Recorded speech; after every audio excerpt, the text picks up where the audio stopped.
Hello, welcome back to my channel.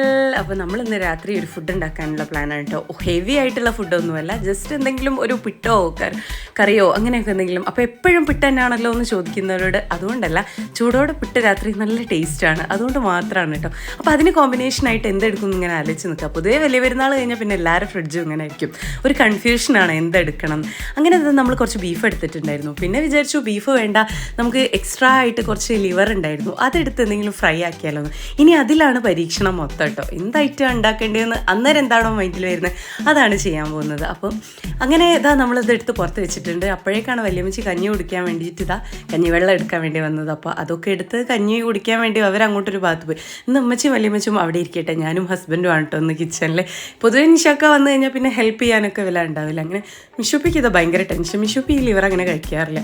അപ്പോൾ ഓക്ക് കുറച്ച് beef പൊരിച്ച് കൊടുക്കാമെന്ന് വിചാരിച്ചിട്ട് അങ്ങനെ നല്ല പിട്ടുപൊടിയൊക്കെ എടുത്ത് നന്നായിട്ട് അതൊന്ന് കുഴച്ചെടുത്ത് സെറ്റാക്കി വെക്കാം. എന്താണെന്ന് വെച്ചാൽ ഇനി ബീഫിൻ്റെ പെടലിയിൽ കയറി കഴിഞ്ഞാൽ പിന്നെ പിട്ടുപൊടിയുമേ ശ്രദ്ധിക്കാൻ പറ്റില്ലല്ലോ. അപ്പോൾ അതൊക്കെ അവിടെ സെറ്റാക്കി വെച്ച് കഴിഞ്ഞ് ഇനി ഇത്തിരി തേങ്ങയും ചിരവി അവിടെ ബാക്കി വെക്കുക. കാരണം അത് ഗ്യാസ് മുതലും ബാക്കി നമ്മൾ തീയൊക്കെ മുട്ടി സെറ്റാക്കിയിട്ടേ ഉണ്ടാക്കുന്നുള്ളൂ കേട്ടോ.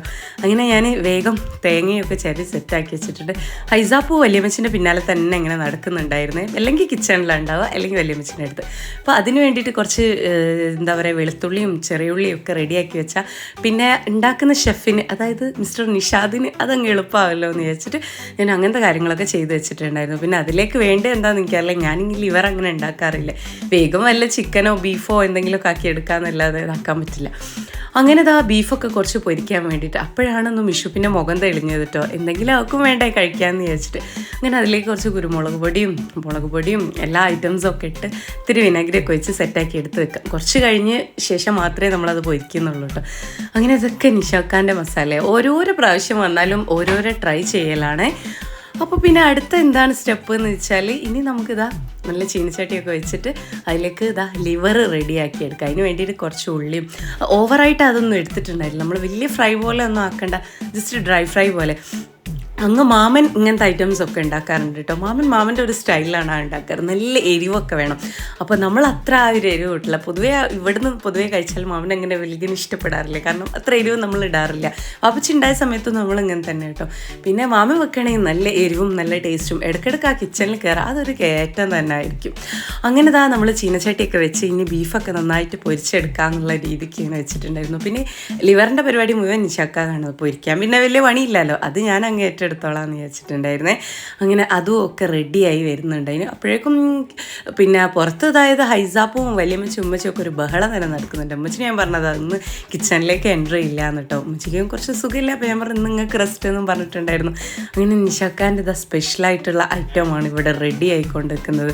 നമ്മൾ പൊതുവേ ഇത് പുറത്തൊന്നും പോയി കഴിഞ്ഞാൽ ഹോട്ടലിലൊന്നും ഇങ്ങനത്തെ ഒന്നും വാങ്ങിച്ച് കഴിക്കാറില്ല. നമ്മളിവിടെ വീട്ടിൽ തന്നെ ഇങ്ങനത്തെ ഐറ്റംസൊക്കെ ഉണ്ടാക്കിയാൽ ഒന്ന് ട്രൈ ചെയ്യാറാണ് പതിവ്. കാരണം ഞാനിതുവരെ അങ്ങനെ കഴിക്കലില്ല എന്നല്ല, അങ്ങനെ ഈ അടുത്തൊന്നും കഴിച്ചതായിട്ടൊരു ഓർമ്മയില്ല. അപ്പം ഞാനിങ്ങനെ വിചാരിച്ചു എന്തായാലും വല്ല ഉണ്ടാക്കട്ടെ, കഴിക്കാമല്ലോ എന്ന്. അങ്ങനെ ബീഫ് പൊരിഞ്ഞ് വരുന്ന നല്ലൊരു സ്മെല്ലുണ്ടായിരുന്നു കേട്ടോ. എന്തായാലും ഇനി കുറച്ച് ദിവസം ബീഫിൻ്റെ ഒരു കളി തന്നെ ആയിരിക്കും. ഒന്നിക്കെ കറി അല്ലെങ്കിൽ പൊരിച്ചത്, അതുപോലെ തന്നെ സ്കൂളൊക്കെ ഓർമ്മ വന്നിട്ടുണ്ടായിരുന്നു. പിന്നെ ആ ഒരു ടൈം ഫുള്ള് സ്കൂളിലേക്ക് ഇത് തന്നെ ആയിരുന്നു സ്നാക്സിന് കൊണ്ടുപോകാറ്.